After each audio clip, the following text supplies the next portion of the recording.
we want to sketch the following on the axes provided. Here we have y is equal to the square root of x minus 4. Now we know from the previous example the shape of y equals root x. But let's think about this one. If x is, for example, 0, this is the square root of negative 4.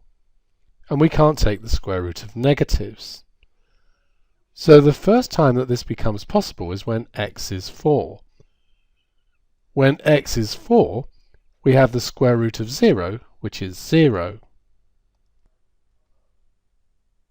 Now, when x is 5, we'd have the square root of 1, which is 1. When x is 8, we'd have the square root of 4, which is 2. And we know the general shape, so we can see that this is going to go like this.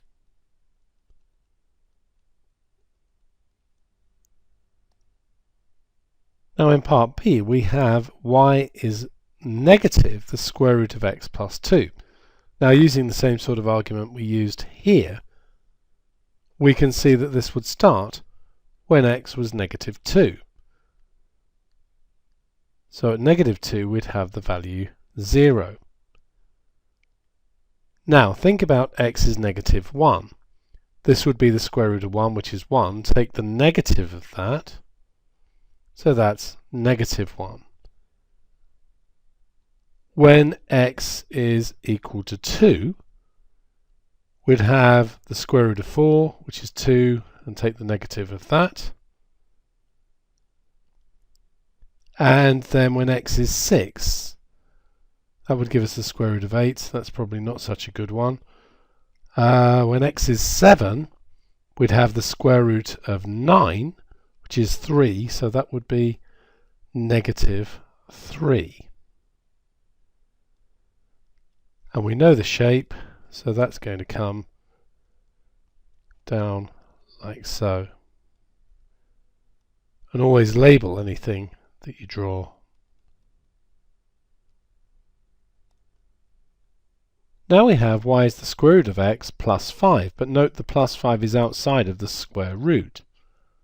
So when x is 0, this is root 0, which is 0, add 5. So that's going to go there.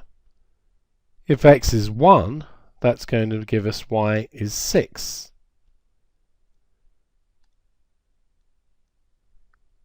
If x is 4, that would give us y is 7.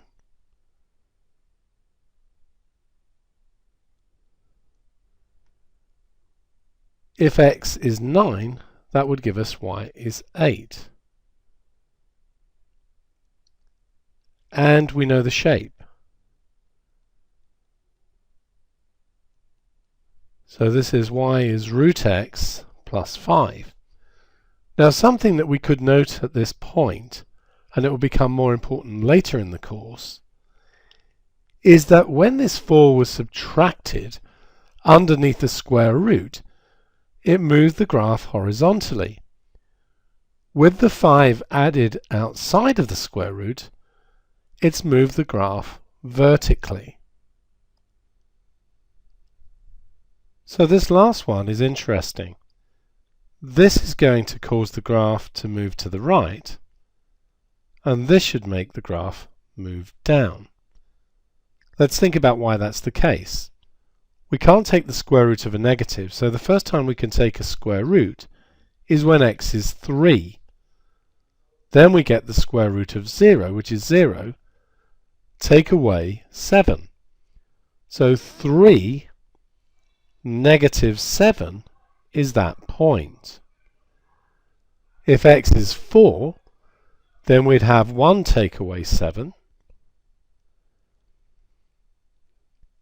Now let's move to x being 7. That's root 4, which is 2 take away 7, so that's at negative 5.